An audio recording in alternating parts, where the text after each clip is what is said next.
गांव की उस सुनसान पगडंडी पर आज भी लोग रात के समय जाने से डरते हैं। कहते हैं कि वहां कभी जिन्नात की बारात निकली थी, एक ऐसी रहस्यमयी और खौफनाक घटना जिसने पूरे इलाके की सोच और विश्वास को बदल कर रख दिया। यह कहानी सिर्फ एक डरावनी दास्तान नहीं, बल्कि उन अनुभवों की गवाही है जिन्हें कई लोगों ने अपनी आंखों से देखा और आज तक भूल नहीं पाए। यह घटना करीब 100 साल पुरानी मानी जाती है, जब गांव में बिजली नहीं थी और रात का अंधेरा मानो किसी रहस्य की चादर ओढ़े रहता था। उस समय गांव के बाहर एक पुराना खंडहर पड़ा था, जिसे लोग जिन्नों का डेरा कहते थे। दिन में भी वहां जाने से लोग कतराते थे, क्योंकि वहां अजीब सी ठंडक, फुसफुसाहट और कभी कभी रोशनी दिखाई देती थी। गांव में एक किसान रहता था, रामू। एक दिन वह अपने खेत से देर रात लौट रहा था। आसमान में बादल छाए हुए थे और चांद की रोशनी भी ठीक से नहीं आ रही थी। जैसे ही वह उस खंडहर के पास पहुंचा, उसे दूर से ढोल नगाड़ों की आवाज सुनाई देने लगी। पहले तो उसने सोचा कि शायद किसी गांव में शादी हो रही होगी, लेकिन आवाज अजीब थी, मानो किसी दूसरी दुनिया से आ रही हो। जिज्ञासा और डर के बीच फंसा रामू धीरे धीरे आगे बढ़ा। जैसे ही वह पास पहुंचा, उसकी आंखें फटी रह गईं। उसने देखा कि सफेद और काले कपड़ों में अजीब से प्राणी एक जुलूस की तरह आगे बढ़ रहे थे। उनके चेहरे इंसानों जैसे थे, लेकिन आंखें चमक रही थीं और शरीर हवा में हल्का सा तैर रहा था। बीच में एक पालकी थी जिसमें दूल्हा बैठा था। उसका चेहरा बेहद डरावना था, आंखें लाल और मुस्कान भयानक।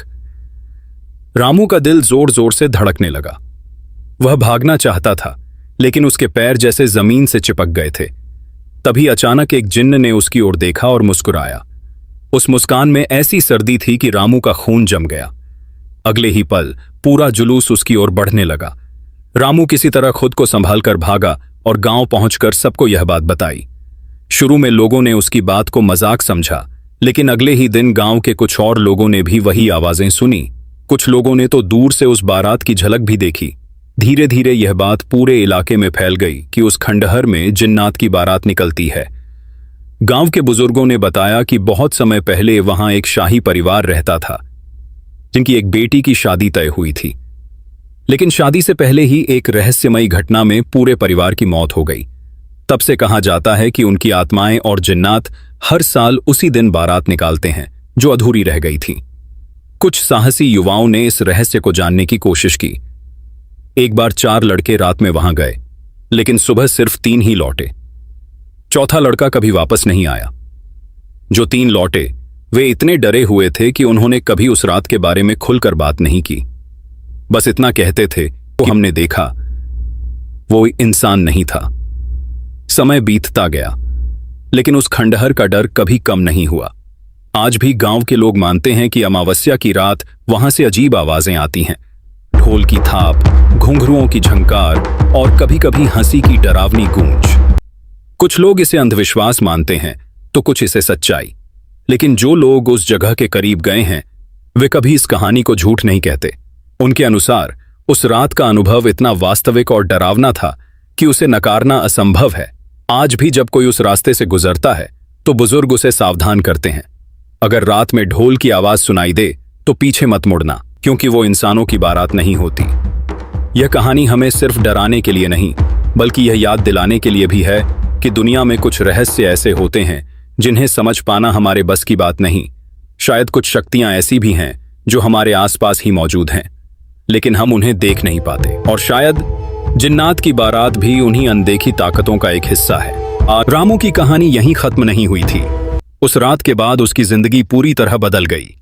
पहले वह एक साधारण किसान था, लेकिन उस घटना के बाद वह हमेशा डरा सहमा रहने लगा।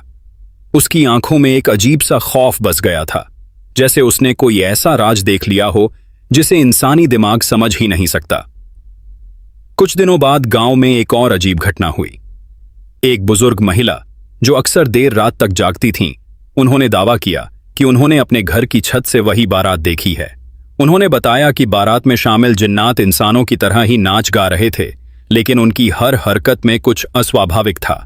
जैसे उनकी चाल जमीन पर नहीं, उनके पैरों की आवाज नहीं आती थी, लेकिन घुंघरुओं की झंकार साफ सुनाई देती थी। महिला ने यह भी कहा कि बारात के गुजरते समय अचानक उनके घर के दरवाजे अपने आप खुलने लगे और अंदर ठंडी हवा भर गई। उन्हें ऐसा लगा जैसे कोई अदृश्य शक्ति घर में प्रवेश कर रही हो। डर के मारे उन्होंने तुरंत दरवाजे बंद कर लिए और भगवान का नाम जपने लगी। इसके बाद गांव के लोगों ने तय किया कि अब इस रहस्य को समझने के लिए कुछ करना होगा। गांव के पंडित और मौलवी दोनों को बुलाया गया। उन्होंने मिलकर उस खंडहर के पास एक पूजा और दुआ का आयोजन किया ताकि अगर कोई बुरी आत्मा या जिन्नात वहां हो तो उसे शांत किया जा सके। उस रात जब सभी लोग इकट्ठा होकर मंत्रोच्चार और दुआ कर रहे थे, तभी अचानक वातावरण बदल गया। हवा तेज चलने लगी, आसमान में काले बादल छा गए और चारों तरफ सन्नाटा पसर गया। तभी फिर वही आवाज गूंजने लगी, ढोल, शहनाई और अजीब सी हंसी। लोगों के दिल दहल गए। कुछ लोग वहां से भागने लगे, लेकिन पंडित और मौलवी ने सभी को रुकने के लिए कहा। उन्होंने और जोर से मंत्र और दुआ पढ़नी शुरू की। तभी खंडहर के अंदर से एक तेज रोशनी निकली और कुछ पल के लिए ऐसा लगा जैसे समय रुक गया हो। कहते हैं कि उस पल कई लोगों ने एक अजीब दृश्य देखा, एक अधूरी शादी का दृश्य। दूल्हा दुल्हन, मेहमान, नाच गाना, लेकिन सब कुछ धुंधला और भयावह था, जैसे किसी ने खुशी को डर में बदल दिया हो। अचानक एक जोरदार चीख सुनाई दी और सब कुछ शांत हो गया। रोशनी गायब हो गई, आवाजें बंद हो गईं और हवा भी थम गई। उस रात के बाद कुछ समय तक उस खंडहर के पास कोई भी अजीब घटना नहीं हुई।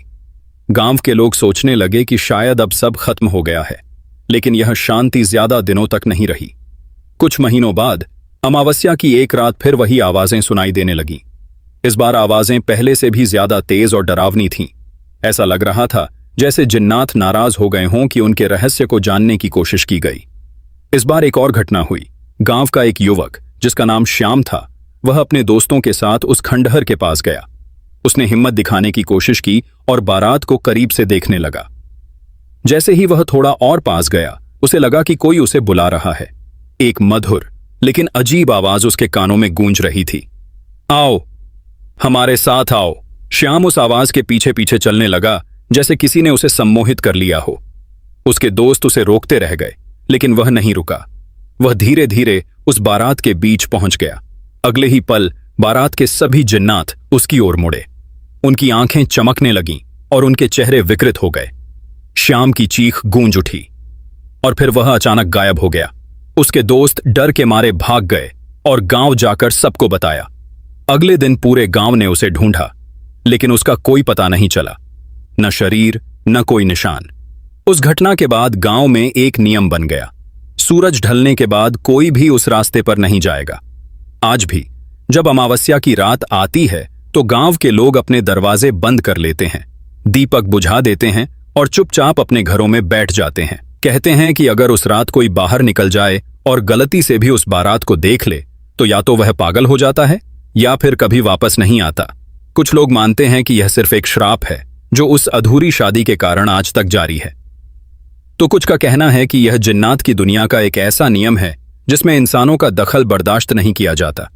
लेकिन सच्चाई क्या है, यह आज तक कोई नहीं जान पाया और शायद जानना भी नहीं चाहिए, क्योंकि कुछ रहस्य जितने दूर रहें उतना ही बेहतर होता है। वरना जिन्नात की बारात सिर्फ एक कहानी नहीं रहेगी, वह आपकी हकीकत बन सकती है।